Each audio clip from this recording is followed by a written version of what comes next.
Okay, so previously on the left hand side, I don't mind your feet being that close or that wide apart for this shot. As long as they're narrower than full, then that's fine. If it's more of a comfort thing. But the shaft for me on this was a little bit sort of just leaning forward, okay? And the ball there's a bit further back than where your centre needs to be, okay? As you swung back, nothing wrong with that now, but as you come back down, you can see it about here, your hands stop, and then the club then is a bit flicking out with the hands. As you sort of see that right hand sort of, just if I move the line the way there now, as you come in, we're sort of doing slow-mo. Dunk. There's sort of that movement there to try and just square the club face, and you just basically sort of over square. So there now your club is overtaken. If we go to that position here now, if we draw a line from there, that club has overtaken that left arm before impact there, isn't it, you see? Okay. So your club now is going to bottom out, basically, there, which is where it did, and just stuffs in the ground there, and a big divot in the ball and nowhere, and your left arm then stops and scoops and flicks, and it goes nowhere, okay? Yeah, that flicky. So this one here now, same good backswing now, but as you keep coming through, the hands keep going. So the hands sort of keeps going, so your club now impact at this point here, as you're coming down, look at your left arm, your club now is behind your arm. If we go to the same frame back here, there and there, so where your left arm is here now, he's there and the club's back, he's there and the club's forward, okay? And then swing that the left arm now. If you watch this left arm, it actually keeps going. Now, partly because it can do a lot easier because the club's swinging through a lot shallower, okay?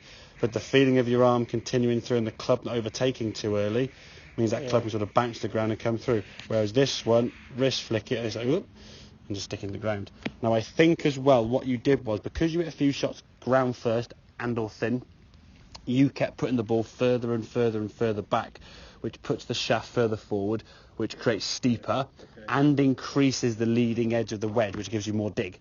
If we can get the shaft a little bit more vertical, so the shaft's sort of sitting a bit more this way, and we just lean ourselves to that left side, that drill we said there with a toe back here, that was the one it was the best one all day, to be fair, strike-wise, because you were just swinging there. So I suppose in terms of hockey positions, you said you step to the golf ball and just do that. So in some ways, that's kind of the move you could possibly try and... It's 18 inches off your toe, and you can do whatever you like. Exactly, yeah. So in some ways, with pitching, in some ways, I actually prefer the ball a little bit further forward. As long as your centre of your chest goes with it, if you're behind the ball, then you're going to just stick the club in the ground and thin it. But if the ball being a bit further forward, it just sort of shallows out this club, and we see people then doing chip shots with the club doing this rather than being back here and digging the ground all the time. If you stick the club in the ground, you're scared of digging it, then the reaction to that is going, I'll miss the ground. And then you either thin, as you said, you might a 40-yard swing, you might get 10 yards or 60 yards. And if you're going over a bunker, well, I want to clear something, so I'll go for the 60-yard version and hope you thin it a little bit, and then you're just miles over everything. So when you're playing these, especially shorter shots, doesn't need to be much energy. We're just going to swing the arms back and through. Again, the weight's just staying on that front position. Your sternum now is being forward a little bit, as we said. Club just bouncing and sort of bottoming out a little bit further left. So in some ways, it's almost like a hockey shot for you without the step in. Does that make sense? Yeah. So rather than, because you sort of said when you play hockey, sort of step. I'm at the end of the step in. Exactly. Yeah. You're putting your foot. Exactly. Yeah. It's very exaggerated. Precisely. Yeah. So you're kind of in that position. So when you stepped in and did that, where would your weight go? Your weight would be on which foot? And it's all square, but it's square on the foot. Right? Exactly. Yeah. So your weight would be. I think that's why the driver's not quite there, but the sort of 7. Irons in general. Yeah. Is there because I'm actually feeling balanced. And you're trying to move on to that foot. I'm still feeling a bit on the heel. Okay. Yeah. And I think that some of the, the longer, I don't know, occasionally I get on the toe. And So to compensate one or the other. Yeah. Exactly. Yeah. Just trying to get that balance. And strength. Good. I mean, I played 3 rounds last week, and when I came home, I said, I don't really understand how I played 3 rounds of 30 degrees. And those two of those 3 courses are hilly. Hillybrook by name, and Cleve Hill is... 27 flights of stairs on the first day. Yeah. 41 on the second. On Cleve Hill. And 16 on the third. And I was like, that was easy. Yeah. Which is good, to be fair. Yeah. And the fact you're doing that just shows where you're getting to now physically, which is great.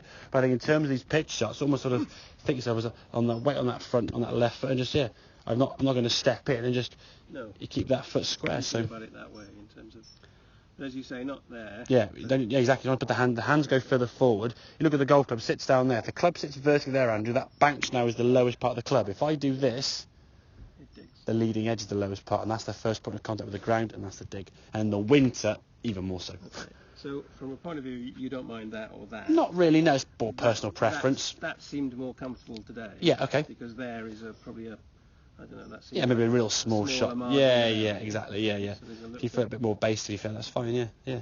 But it's getting your centre left, so you're sort of, where your feet are that wide, you're kind of putting your sternum over your left foot, so you're more in this kind of position to that left foot, whether you do this or this, doesn't matter.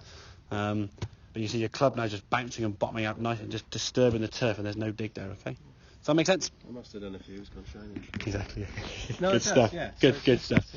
And again, as long as the arms keep going and the head doesn't get overtaken with the hands, and you're fine. No, and I think that's, I said the other week, I think about keeping my head still. It's not still, it's just making making sure that, I'm not there when everything's coming. I feel that, just generally, yes, I'm looking afterwards, but I'm not there. Yeah. The thing with that there, though, the hands would win the race, though. Yeah.